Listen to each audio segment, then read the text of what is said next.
Hello everyone, आप सभी का जोधपुर नर्सिंग क्लासेस के ऑनलाइन प्लेटफॉर्म पर हार्दिक स्वागत है। दोस्तों, नोटसेट 23 के एग्जाम्स में इमेज बेस्ड क्वेश्चंस आने के बहुत ही चांस है और ये नोटसेट के एग्जाम्स हमेशा दिल्ली एम्स कंडक्ट करवाता है। तो दिल्ली एम्स हमेशा एमसीक्यू बेस्ड क्वेश्चंस को पुटअप करता है। तो आज का जो हमारा स्पेशल सेशन रहेगा वो रहेगा दोस्तों एमसीक्यू बेस्ड क्वेश्चंस के बारे में। आज के क्लास को विदाउट डिले किए हुए हम इमेज बेस्ड जो क्वेश्चंस हैं उनको सोल्व करेंगे। तो आज की क्लास बहुत ही इंपॉर्टेंट होने वाली दोस्तों, और डेफिनेटली एक नोटसेट के एग्जाम्स के अंदर 3 to 4 या 4 to 5 image based MCQs minimum आपको देखने को मिल सकते हैं। तो आज की क्लास को विदाउट डिले किए हुए हम इमेज बेस्ड एमसीक्यूज को सोल्व करेंगे दोस्तों। तो फर्स्ट क्वेश्चन आपके सामने डिस्प्ले पे है दोस्तों, नेम द प्रोसीजर, यानी कि यहाँ पे प्रोसीजर का नेम क्या है, यानी कि आपके सामने जो डायग्राम है डिस्प्ले पे, ये इस डिस्प्ले को आप आइडेंटिफाई करके उसका प्रोसीजर है या फिर कौन सा प्रोसीजर किया जा रहा है उसके बारे में आपको है वो इसमें आंसर पुट करना है दोस्तों। तो option A endoscopy, option B lumbar puncture, option C angiogram and option D venipuncture. तो दोस्तों यहाँ पे जो डायग्राम है ये डायग्राम किस इमेज का है या फिर कौन सा प्रोसीजर है वो किया जा रहा है। तो दोस्तों ध्यान में रखना, ये जो प्रोसीजर है, ये प्रोसीजर जो डायग्राम है ये एक प्रकार का लंबर पंचर है। क्या है? एलपी है, यानी कि ये एक प्रकार का एलपी किया जाता है।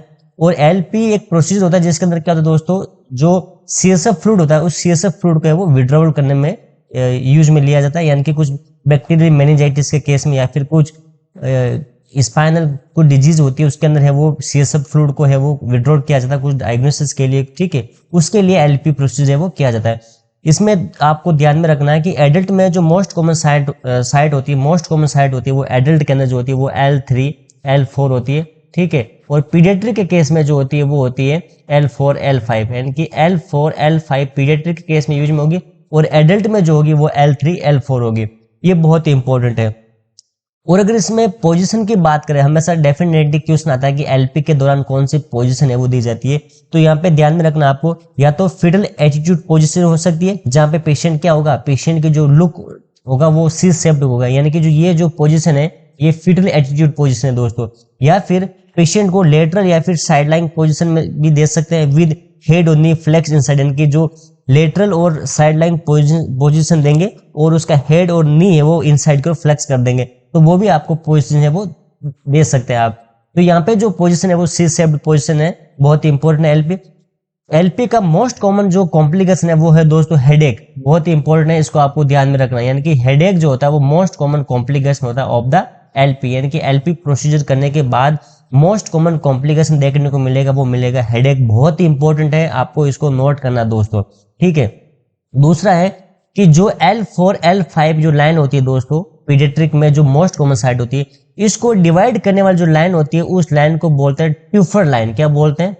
ट्यूफर लाइन, यानी कि ये भी इंपॉर्टेंट है, आपको ध्यान में रखना है। यानी कि ट्यूफर लाइन किसको बोलते हैं? तो दोस्तों ध्यान में रखना, ट्यूफर लाइन हमेशा lumbar vertebra 4 and lumbar vertebra 5 को डिवाइड करने वाली लाइन होती है, बहुत इंपॉर्टेंट है, आपको ध्यान में रखना। तो ये जो डायग्राम है आपके सामने जो डिस्प्ले पे, ये लंबर पंचर प्रोसीजर का वो डायग्राम है दोस्तों।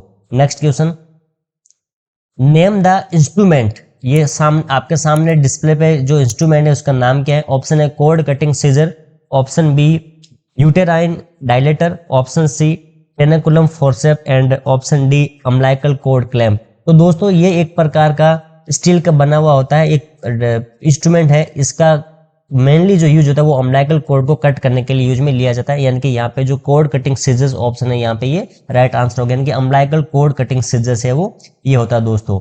Next question, identify the instrument name. Option A uterine dilator, option B tourniquet, option C blood pressure cup and option D umbilical cord clamp. तो दोस्तों आपके सामने जो डायग्राम है डिस्प्ले पे, ये डायग्राम किसका है, आपको इसको आइडेंटिफाई करके क्वेश्चंस को आंसर को पुट करना है दोस्तों। तो दोस्तों ध्यान में रखना, ये एक प्रकार का अम्बिलिकल कोड क्लैंप है, यानी कि आफ्टर डिलीवरी अम्बिलिकल कोड को क्लैंप करना होता है तो इसके माध्यम से किया जाता है, एक प्रकार का इंस्ट्रूमेंट होता है। ये अम्बिलिकल कोड क्लैंप का डायग्राम है, बहुत इंपॉर्टेंट है पॉइंट ऑफ व्यू से, इसको आपको ध्यान में रखना है दोस्तों। Next question, in the below image an anaesthetist is giving anaesthesia to the patient identify the type of anaesthesia being administered, यानी कि ये जो डायग्राम है, ये जो प्रोसीजर है, इसमें एक एनेस्थेटिक है, एक पेशेंट को एनेस्थीसिया दे रहा है, तो ये किस प्रकार का, किस टाइप का एनेस्थीसिया है? ऑप्शन है general anaesthesia, option B local anaesthesia, option C spinal anaesthesia and option D specific anaesthesia. तो दोस्तों ध्यान में रखना है, यहाँ पे जो हेल्थ केयर प्रोवाइडर है या फिर जो एनेस्थेटिक है, वो पेशेंट में स्पाइनल कैविटी में, यानी कि जो इंट्राथिकल स्पेस है या फिर जो सब अरेक्नोइड स्पेस है, वहां पे किसी निडल को इंसर्ट करवा के एनेस्थीसिया दे रहा है। तो यहाँ पे जो राइट आंसर होगा वो होगा स्पाइनल एनेस्थीसिया, यानी कि स्पाइनल एनेस्थीसिया जो है वो यहाँ पे राइट आंसर होगा। दोस्तों बहुत ही इंपॉर्टेंट है दोस्तों, आपको ध्यान में रखना। इसका यूज क्या हो सकता है स्पाइनल एनेस्थीसिया? या तो स्पाइनल सर्जरी हो सकती है, या फिर किसी भी प्रकार का कोई पेरिनियल प्रोसीजर हो सकता है, लोअर एब्डोमिनल या फिर पेल्विक सर्जरी हो सकती है, उस केस में है वो स्पाइनल एनेस्थीसिया वो दिया जाता है। तो यहाँ पे आपको ध्यान में रखना है कि जो एनेस्थेटिक है वो इंट्राथिकल स्पेस या फिर सब अरेक्नोइड स्पेस में निडल को इंसर्ट करवा के ड्रग्स को एडमिनिस्ट्रेट कर रहा है। तो यहाँ पे जो राइट आंसर होगा वो होगा स्पाइनल एनेस्थीसिया। आपको बिल्कुल भी आंसर को रॉन्ग नहीं करना दोस्तों, हमेशा डायग्राम को अच्छे से सीन करें, उसके बाद ही ऑप्शंस की ओर पुट करें दोस्तों। Next question, which of the following procedure is being done in the image? ये जो आपके सामने इमेज है, इस इमेज में कौन सा प्रोसीजर है वो किया जा रहा है? Option A femoral artery catheterisation, option B radial artery catheterisation, option C peripheral venous catheterisation and option D central venous catheterisation. दोस्तों हमेशा ध्यान में रखना, ये जो प्रोसीजर किया जा रहा है ये एक प्रकार का सीवीसी है। क्या है? सीवीसी, यानी कि सेंट्रल विनस कैथेटराइजेशन है। ऑप्शन डी जो है यहाँ पे राइट होगा, सेंट्रल विनस कैथेटराइजेशन है वो किया जाता है। बहुत ही इंपॉर्टेंट है दोस्तों। सीवीसी होता है क्या है? सीवीसी में क्या होता है दोस्तों, एक प्रकार का एक इंडेवलिंग डिवाइस होता है। क्या होता है? इंडेवलिंग डिवाइस होता है, जो क्या होता है लार्ज या फिर जो सेंट्रल वेन होती है उनके अंदर इंसर्ट करवाया जाता है। और मोस्टली जो वेन्स कौन सी होती है वो या तो फिर इंटरनल जुगुलर वेन हो सकती है, या फिर सब क्लेवियन या फिर फेमोरल वेन हो सकती है। यानी कि जो मोस्ट कॉमन जो साइट होती है वो इंटरनल जुगुलर वेन, सब क्लेवियन वेन या फिर फेमोरल वेन है वो हो सकती है। इसमें एक डिवाइस को, एक कैथेटर को है वो इंसर्ट करवाया जाता है। ठीक है, तो ये एक प्रकार का सेंट्रल विनस कैथेटराइजेशन का सीवीसी का है वो प्रोसीजर का इमेज है दोस्तों। Next question, the surgeon is use an electrocautery in the image below which is the type of cautery being used. आपके सामने जो डिस्प्ले पे पिक्चर है ये एक प्रकार की कोर्ट्री है, तो आपको आइडेंटिफाई करना है कि इस कोर्ट्री का नाम क्या है। Option A unipolar cautery, option B bipolar cautery, option C monopolar cautery and option D none of the above. तो दोस्तों ध्यान में रखना, ये जो डायग्राम है ये मोनोपोलर कोर्ट्री का डायग्राम है। बहुत ही इंपॉर्टेंट है, आपको इसमें ध्यान में रखना है। यानी कि ये जो ऑप्शन है, ऑप्शन सी जो है मोनोपोलर कोर्ट्री, ये इसका राइट आंसर होगा दोस्तों। ठीक है, next question, in below image the scale is used to assist. आपके सामने ये जो डायग्राम है दोस्तों बहुत ही इंपॉर्टेंट है, इसको ध्यान में रखना है कि ये एक प्रकार की स्केल होती है और ये मेनली क्या असिस्ट करने के लिए यूज में ली जाती है। ऑप्शन है sedation, option B level of consciousness, option C pain rating and option D hearing. तो दोस्तों इसमें देखिए ये एक प्रकार का डायग्राम है, इसके अंदर किसी पेशेंट्स का जो रिएक्शन है, रिएक्शन शो हो रहा है। ठीक है, या फिर किसी इमोजी है जो रिएक्शंस कर रहे हैं। ठीक है, तो यहाँ पे आपको राइट आंसर करना पेन रेटिंग स्केल, यानी कि Wong Baker facial pain rating scale. यहाँ पे जो राइट आंसर होगा ऑप्शन है सेडेशन है। सेडेशन के लिए एक स्केल यूज में होती है, वो होती है रेमसे स्केल। बहुत इंपॉर्टेंट है, आपको ध्यान में रखना। रेमसे स्केल अगर क्वेश्चन आता है रेमसे स्केल का, तो आपको हमेशा सेडेशन के लिए यूज में ली जाती है। बहुत इंपॉर्टेंट, इसको ध्यान में रखना। लेवल ऑफ कॉन्शियसनेस के लिए दोस्तों जीसीएस किया जाता है, ग्लासगो कोमा स्केल है वो किया जाता है लेवल ऑफ कॉन्शियसनेस के लिए। तो आपको यहाँ पे राइट आंसर करना वो करना पेन रेटिंग, यानी कि pain rating Wong Baker facial pain rating इसके लिए होती है। और ये जो स्केल है दोस्तों, ये पेन रेटिंग यानी कि पेन को असिस्ट करने के लिए यूज में ली जाती है। बहुत ही इंपॉर्टेंट है, आपको इसको माइंड में रखना है दोस्तों।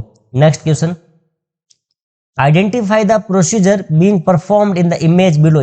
यानी कि ये जो प्रोसीजर किया जा रहा है इस प्रोसीजर का नाम क्या है। Option A endotracheal intubation, option B nasogastric intubation, option C urinary catheterisation and option D tracheostomy. तो दोस्तों ध्यान रखना, ये जो प्रोसीजर इस प्रोसीजर में पेशेंट्स में ट्रेकिया के अंदर एक ट्यूब्स को इंसर्ट करवाया जा रहा है लॉन्ग टर्म एयरवे को मेंटेन करने के लिए। तो ये जो राइट आंसर होगा यहाँ पे वो होगा एंडोट्रेकियल इंट्यूबेशन, यानी कि ट्रेकिया के अंदर किसी भी प्रकार को ट्यूब को इंसर्ट करवाया जा रहा है लॉन्ग टर्म एयरवे को मेंटेन करने के लिए। तो यहाँ पे जो राइट आंसर होगा वो होगा एंडोट्रेकियल इंट्यूबेशन के लिए वो होगा दोस्तों। राइट आंसर ए होगा यहाँ पे।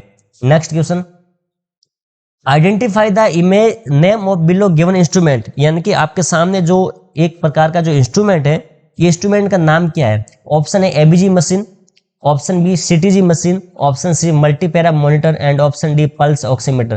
तो दोस्तों ये एक प्रकार का मशीन है, ये सीटीजी मशीन है। क्या है? सीटीजी। सीटीजी मशीन का मतलब होता है कार्डियोटोकोग्राफी, यानी कि कार्डियोटोकोग्राफी जो होती है वो सीटीजी मशीन होती है।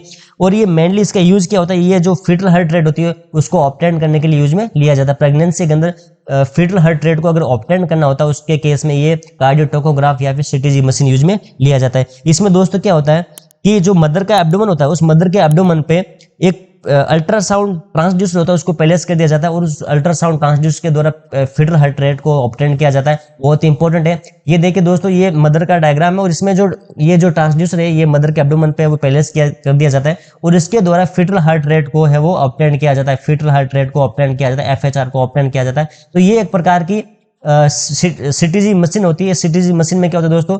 फीटल हार्ट रेट को है वो ऑब्टेन किया जाता है, यानी कि ये जो डायग्राम है इसके अंदर फीटल हार्ट रेट वो शो करेगी और ये एक प्रकार का पेपर शीट आएगा। इस पेपर शीट के अंदर फीटल हार्ट रेट का वो सिनेरियो है वो आएगा। तो यहाँ पे जो राइट आंसर होगा वो फीटल हार्ट रेट के लिए होता है दोस्तों, ठीक है, एफएचआर के लिए होता है। यहाँ पे सीटीजी मशीन है वो होता है दोस्तों।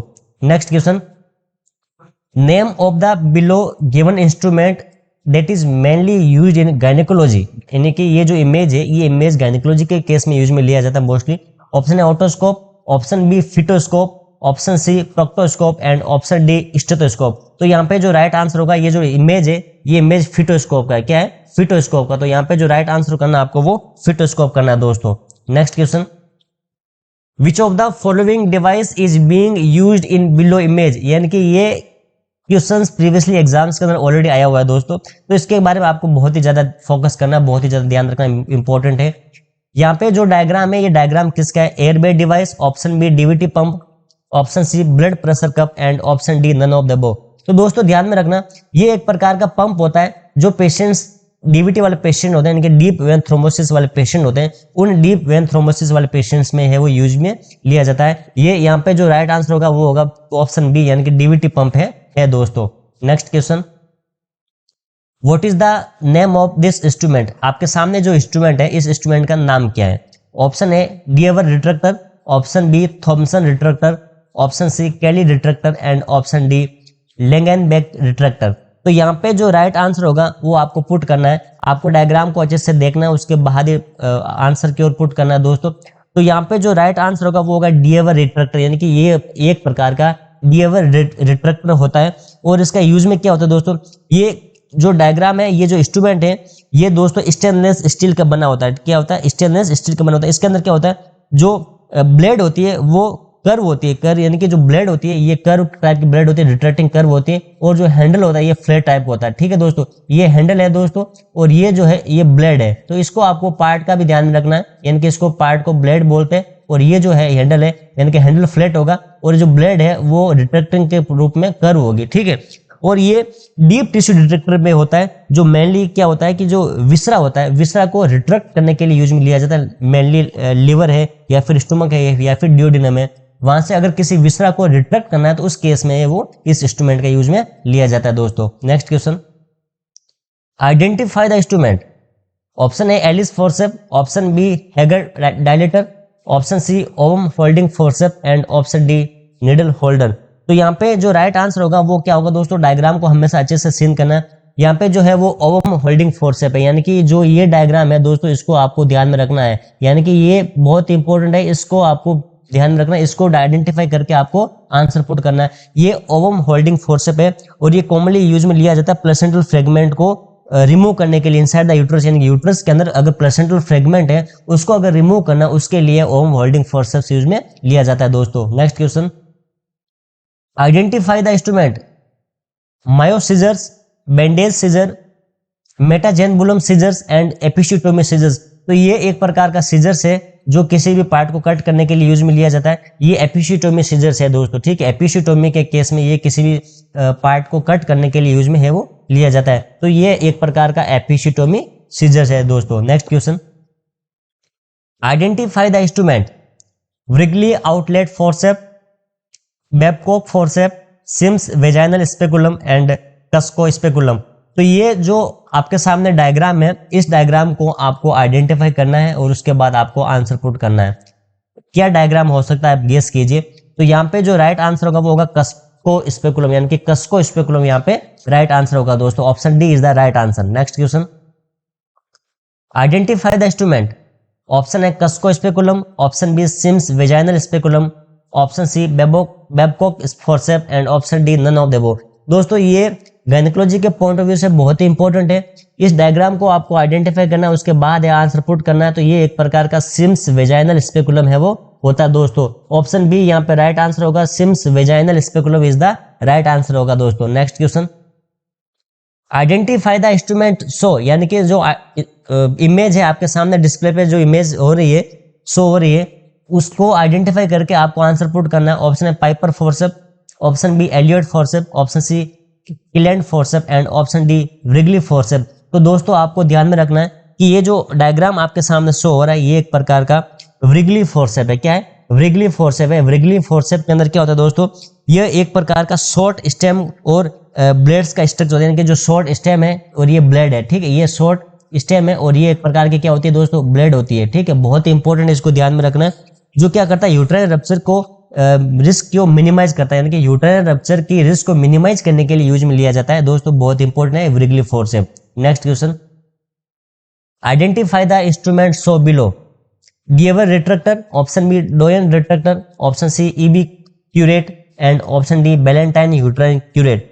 तो आपको ध्यान में रखना है कि जो ऑप्शन के अकॉर्डिंग आपको आंसर पुट करना है। यहाँ पे डायग्राम को सीन करके, यहाँ पे जो डायग्राम है वो एक प्रकार का डोयन रिट्रैक्टर है। क्या है? डोयन रिट्रैक्टर। ऑप्शन बी यहाँ पे राइट आंसर होगा, यानी कि ये एक प्रकार का डोयन रिट्रैक्टर का है वो डायग्राम है, इमेज है, डोयन रिट्रैक्टर का इमेज है दोस्तों। Next question, identify the instrument show, यानी कि ये जो इंस्ट्रूमेंट है इस इंस्ट्रूमेंट को आपको आइडेंटिफाई करके आपको आंसर पुट करना दोस्तों। ऑप्शन है Babcock forcep, option B Allis forcep, option C Adson forcep and option D Kocher forcep. तो यहाँ पे ध्यान में रखना, आपको हमेशा किसी भी डायग्राम को अच्छे से सीन करें, उसके बाद ही आंसर की ओर पुट करें दोस्तों। यहाँ पे जो राइट आंसर होगा वो होगा दोस्तों बेबकॉक फोर्सेप, यानी कि option A is the right answer, यानी कि बेबकॉक फोर्सेप यहाँ पे है वो राइट आंसर होगा दोस्तों। Next question, identify contraceptive show in the photographs. ठीक है, ये आपके सामने जो फोटोग्राफ्स के अंदर है दोस्तों, ये किस स्ट्रिप है या फिर जो मेडिसिन है, ये क्या मेडिसिन है। ऑप्शन है DOTS category 2, option B iron and folic acid tablet, option C combined OCP and option D none of the above. तो आपको इस इमेज को अच्छे से रीड करके, अच्छे से सीन करके उसके बाद ही आंसर की ओर पुट करना है। तो यहाँ पे कंबाइंड ओसीपी का है वो डायग्राम है। ये इमेज जो है वो एक प्रकार की टेबलेट है, स्ट्रिप होती है, टेबलेट स्ट्रिप है, इसमें कंबाइंड ओसीपी है। यहाँ पे जो 21 जो टेबलेट है दोस्तों, ये ग्रीन कलर को छोड़ के ये जो 21 है, रेस्ट 21 है, ये हार्मोनल टेबलेट होती है, हार्मोनल ओसीपी होती है। और ये जो 7 डेज होती है दोस्तों, ये 7 जो है ये नॉन हार्मोनल होती है। ग्रीन कलर के जो आपको इसके अंदर जो शो कर रहा है वो एक प्रकार की क्या है, नॉन हार्मोनल है, ठीक है। और ये जो 21 है ये एक प्रकार की क्या है, हार्मोनल है। तो यहाँ पे कंबाइंड ओसीपी है वो राइट आंसर होगा दोस्तों, ठीक है। इस टाइप के क्वेश्चंस एग्जाम्स के अंदर है वो पुट अप होने के चांस है वो बहुत ही ज्यादा रहते हैं दोस्तों। तो आज का एमसीक्यू सेशन आई होप नोटसेट 23 के एग्जाम से के पॉइंट ऑफ व्यू से बहुत ही इंपॉर्टेंट होने वाला है। इसमें प्रत्येक डायग्राम को अच्छे से सीन करें, उसके बाद ये आंसर की ओर पुट करें दोस्तों। Thank you so much.